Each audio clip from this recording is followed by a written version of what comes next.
বিসমিল্লাহির রহমানির রহিম। আসসালামু আলাইকুম ওয়া রাহমাতুল্লাহি ওয়া বারাকাতুহু। আশা করি প্রিয় ভিউয়ার্স তোমরা আল্লাহর অশেষ রহমতে ভালো আছো। ইনশাআল্লাহ আমিও ভালো আছি। আজকে তোমাদের জন্য একটা প্রেজেন্ট পারফেক্ট টেন্সের ব্যতিক্রম ক্লাস নিয়ে শেষ করব, পার্ট 3। তোমরা এখনো যারা চ্যানেলটিকে সাবস্ক্রাইব করেনি তারা অবশ্যই চ্যানেলটিকে সাবস্ক্রাইব করে পাশে আইকন বেল বাটনটা বাজিয়ে দেবে এবং শেয়ার করে দেবে। তোমরা হয়তো অনেকেই প্রশ্ন করেছো, তোমরা হয়তো মনে করছো জানি না যে গ্রামার ক্লাস চাচ্ছ, তোমাদের যে তোমরা যে কথাটা বলো সেই কথাটার অনুবাদও তোমরা করতে পারো না বা শিখতে চাও না, যার জন্য তোমাদের এই সমস্যা। এখন দেখো ব্যতিক্রম ক্লাসটা দেখো। প্রথম ইংরেজিতে গতি বা মোশন নামে বোঝাতে বি ভার্ব ব্যবহার করা হয়। আবার শোনো, প্রথম ইংরেজিতে গতি, বাংলায় গতি, ইংরেজিতে মোশন বোঝাতে বি ভার্ব ব্যবহার হয়। আর আধুনিক ইংরেজিতে হ্যাভ বা হ্যাজ ব্যবহার করা হয়, কিন্তু বিকে ইনফাইনিটিভ ভার্ব হিসেবে ব্যবহার করা হয়। তবে এসব ক্ষেত্রে ভার্বের পাস্ট পার্টিসিপল করতে হবে। যেমন তিনি এসে পড়েছেন, বাংলাটা দেখো, তিনি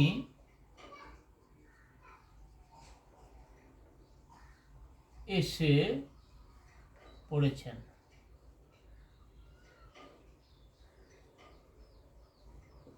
এসে পড়েছেন, এটা তিনি এসে পড়েছেন। বরফ গলে গেছে, বরফ বরফ গলে গেছে, গেছে। তারপরে দেখো বরফ গলে গেছে অর্থাৎ তিনি চলে গেছেন, তিনি চলে গেছেন, চলে গেছেন। এই যে বাক্যগুলো দেখো, পড়েছেন, গেছেন, গলে গেছে, এইগুলো হলো মো বা গতি যুক্ত সেন্টেন্স। এখানে দেখো সবগুলো প্রেজেন্ট, বাংলারও প্রেজেন্ট পারফেক্ট টেন্স, কিন্তু এগুলো ব্যতিক্রম ক্লাস।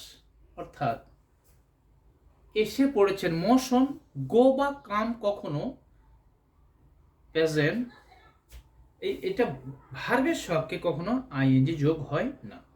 এইগুলো কি করতে হবে, এই সেন্টেন্সগুলোকে, যদিও বাংলা রূপ গেছেন, পড়েছেন, আছেন দেখছো রয়েছে প্রেজেন্ট পারফেক্ট টেন্স, কিন্তু এটা এই বি ভার্ব যখন ব্যবহার করতে হবে, তোমরা এখানে তিনি পড়েছেন, তিনি এসে পড়েছেন, দেখো হি ইজও ব্যবহার করতে পারো বা হ্যাজও ব্যবহার করতে পারো, কিন্তু এই যে আসা, এটা ভার্বের একটা পাস্ট পার্টিসিপল হবে, কাম। He is, he has come, তিনি এসে পড়েছেন, বা হি ইজ কাম, তিনি এসে পড়েছেন। তাহলে এইগুলো বলা হয় মোশন ভার্ব, অর্থাৎ এই ইজটা বা হ্যাজটা মেন ভার্ব, এই ভার্বটা আসাটা, এই ভার্বকে, এই ভার্বটা পাস্ট পার্টিসিপল করতে হবে। দেখো বরফ বলেছে, ice, I C, ice is melting, MEL, melted, TED, melted. অথবা I has melted, MELTED, melted. অর্থাৎ যে ভার্বের মেন ভার্বটা পাস্ট পার্টিসিপল করতে হবে, কিন্তু এটা এই ইজটা হ্যাভটা এখানে বি ভার্বটা ফাইনিটিভ ভার্ব হিসেবে ব্যবহার করা হচ্ছে, তার পরের ভার্বটা পাস্ট পার্টিসিপল করতে হবে।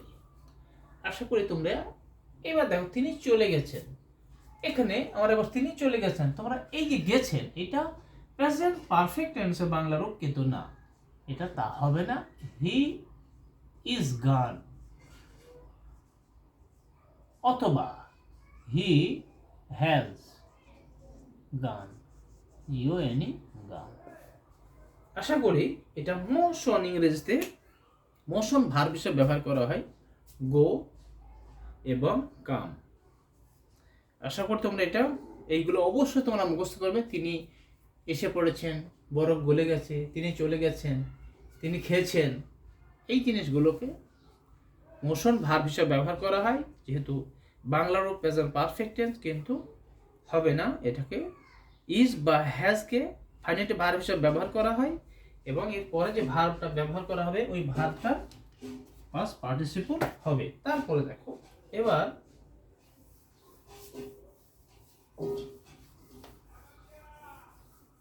আর একটা পার্ট দেখো, যে পার্টটা বলা হচ্ছে অনেক সময় একটি অসমপর্যা ক্রিয়ার সাথে আসে বাংলা রূপটা থাকে। এইটা প্রেজেন্ট পারফেক্ট টেন্স না হয়ে প্রেজেন্ট কন্টিনিউয়াস টেন্স ব্যবহার করতে হবে। দেখো সে দাঁড়িয়ে আছে, আমরা বলি সে দাঁড়িয়ে আছে, সে দাঁড়িয়ে দাঁড়িয়ে আছে, দাঁড়িয়ে আছে। সে বসিয়া বা বসে, বসিয়া বা বসে আছে।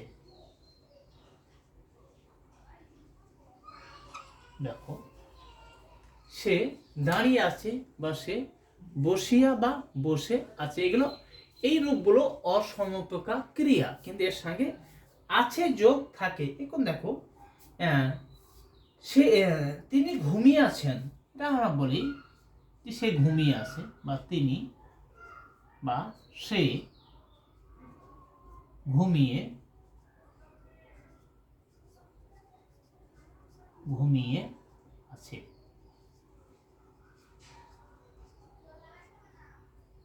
বা সে শুয়ে আছে, শুয়ে আছে।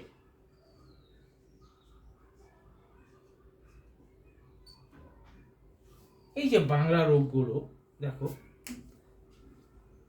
এইগুলো এই অসমবাক ক্রিয়া হলো এই ঘুমিয়ে, এই শুয়ে, এই বসিয়া বা বসে বা দাঁড়িয়ে, এইগুলো হলো অসমপর্যা ক্রিয়া, কিন্তু এর সঙ্গে আছে যোগ থাকলে পারে তখন সেই দেখো বসিয়া, বসিয়া, দাঁড়িয়ে, ঘুমিয়ে, শুয়ে, এগুলো সবই রূপ কিন্তু বাংলা প্রেজেন্ট পারফেক্ট টেন্স, কিন্তু এগুলো অসমপর্যা ক্রিয়া, এবং এর সাথে অন্য একটা ভার্ব যখন আছে থাকে, তাহলে ওই সেন্টেন্সগুলো গঠন করতে গেলে পারে প্রেজেন্ট পারফেক্ট টেন্স দিয়ে হবে না, প্রেজেন্ট কন্টিনিউয়াস টেন্স দিয়ে অনুবাদ করতে হবে। দেখো সে দাঁড়িয়ে আছে, তাহলে সে দাঁড়িয়ে আছে হলে he is standing, standing, standing,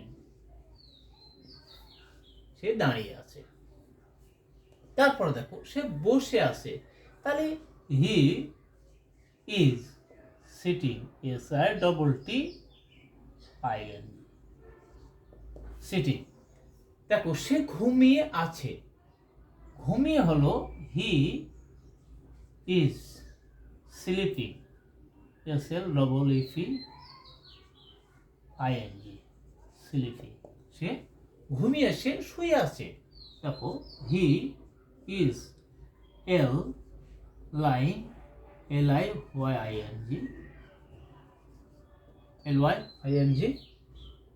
lying. এই যে দেখলে যে একটা মনে রাখতে হবে, সে দাঁড়িয়ে আছে, সে ঘুমিয়ে আছে, সে খেয়ে আছে, সে বলে আছে, এই ধরনের বাক্যগুলোকে যদিও বাংলার উপর রয়েছে প্রেজেন্ট পারফেক্ট টেন্স, কিন্তু তার সঙ্গে যখন আছে যুক্ত করা হবে তখনই বুঝতে হবে এটা প্রেজেন্ট পারফেক্ট টেন্স না গঠন করে এটা প্রেজেন্ট কন্টিনিউয়াস টেন্স দিয়ে এই বাক্যগুলোকে তৈরি করতে হবে ইংরেজিতে। আশা করি তোমরা এটাও বুঝেছো। পরবর্তী দেখো আর একটা পার্ট,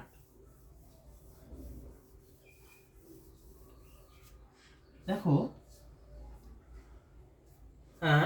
তোমার ক্রিয়াপদের সাথে আছি, যেমন রাত হয়েছে, রাত হয়েছে,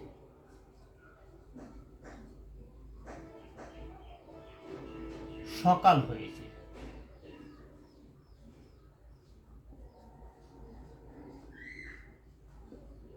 সকাল, রাত হয়েছে, সকাল হয়েছে, তারপরে দুপুর হয়েছে, দুপুর হয়েছে,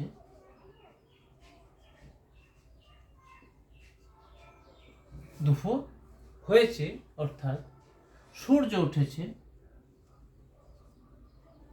সূর্য উঠেছে। আরো অগণিত বাক্য আছে, আরো অগণিত বাক্য আছে, অর্থাৎ সূর্য অস্ত গেছে, সূর্য উঠেছে, ভোর হয়েছে, দিন হয়েছে, এই ধরনের যে বাক্যগুলো, এই যে উঠেছে, সূর্য উঠেছে, এই জিনিসগুলোকে তোমাকে খেয়াল করতে হবে। কি দেখো, এইগুলো প্রেজেন্ট, বাংলা রূপ কিন্তু প্রেজেন্ট পারফেক্ট টেন্স, কিন্তু এইগুলোকে যখন ট্রান্সলেটেড টু ইংলিশ করতে হবে তখন এটা প্রেজেন্ট ইনডেফিনিট টেন্সে করতে হবে। রাত হয়েছে, সাবজেক্ট হিসাবে it is night, NIGHT, night. দেখো, সকাল হয়েছে, it is morning, MORNING, morning. দুপুর হয়েছে, ইট ইজ নুন, ইট ইজ নুন। তাহলে সূর্য উঠেছে, সব সাবজেক্ট ইট ইজ আপ, সূর্য উঠেছে। তাহলে ভোর হয়েছে, ইট ইজ, যখন ভোর হয়েছে, ইট ইজ ডান। আশা করি এই বাক্যগুলো তোমরা অবশ্যই মনে রাখবে, যেহেতু বাংলারও প্রেজেন্ট পারফেক্ট টেন্স, কিন্তু ট্রান্সলেটেড ইংলিশ করার সময় প্রেজেন্ট ইনডেফিনিট টেন্স দিয়ে করতে হবে। আশা করি এবার আর একটা ব্যতিক্রম ক্লাস দেখো, যে তারপর দেখো যে বাংলারও দেখো, সে গতকাল বাড়ি এসেছে, সে গতকাল বাড়ি এসেছে,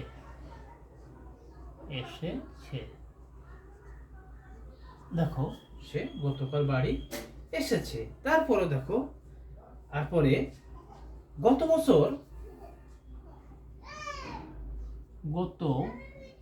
বছর সে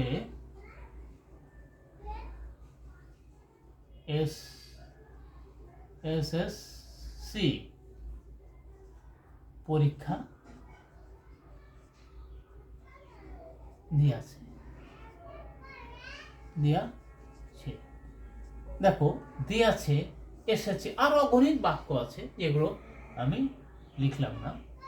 অগণিত বাক্য আছে। সে গতকাল বাড়ি এসেছে, সে গতকাল ঢাকা গেছে, সে গতকাল বাজারে গেছে।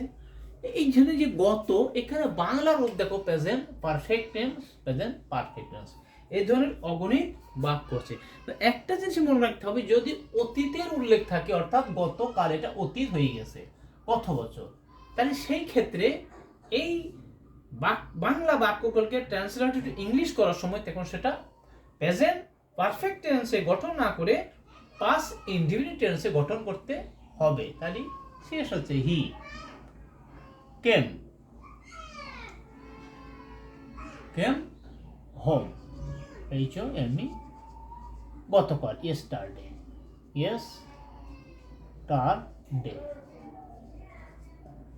আশা করি এটা তোমরা বুঝতে পারছো। এই দেখো, গত বছর সে SSC পরীক্ষা দিয়েছে, সে গত বছর SSC পরীক্ষা দিয়েছে। তাহলে সে গত বছর পরীক্ষা, তো এটা বলতে সে গত বছর SSC পাস পরীক্ষা দিয়েছে, এটাও লিখতে পারো, বা সিট্যাট মানে পরীক্ষা দেওয়া, কিন্তু পরীক্ষা দিয়েছে এটাও ব্যবহার করতে পারো, যে অ্যাফিয়ার অ্যাট এটাও ব্যবহার করা যাবে। সে যে পরীক্ষা দিয়েছে, পাস করেছে, সে গত বছর পরীক্ষা দিয়েছে, SSC পরীক্ষা দিয়েছে, এটাও ধরো সে আরেকটা জিনিস বুঝাই দিই, যে সে গত বছর SSC পাস করেছে, পাস করেছে, সে পাস করেছে, হি পাসড, PASSED, তো কী হবে? The SSC, the SSC examination. examination কত কি? গত বছর, অর্থাৎ last year. Last LAST last year. আশা করি এটা তোমরা বুঝতে পেরেছো। পরীক্ষা দেওয়া, সিট অ্যাট মানে পরীক্ষা দেওয়া, অ্যাফেয়ারের অ্যাট মানে পরীক্ষা দেওয়া, ওই বাক্য ব্যবহার করা, ব্যবহার করা যেত। এখন দেখো, আশা করি এই শব্দগুলোকে তোমাদের অবশ্যই বাংলারও যে গঠনটা, এগুলো সব এই 4টি ক্লাস যেটা নিয়েছি, 4টি ক্লাসে তোমার এগুলো ব্যতিক্রম ক্লাস। আশা করি সুস্থ থাকো, ভালো থাকো, আল্লাহ হাফেজ।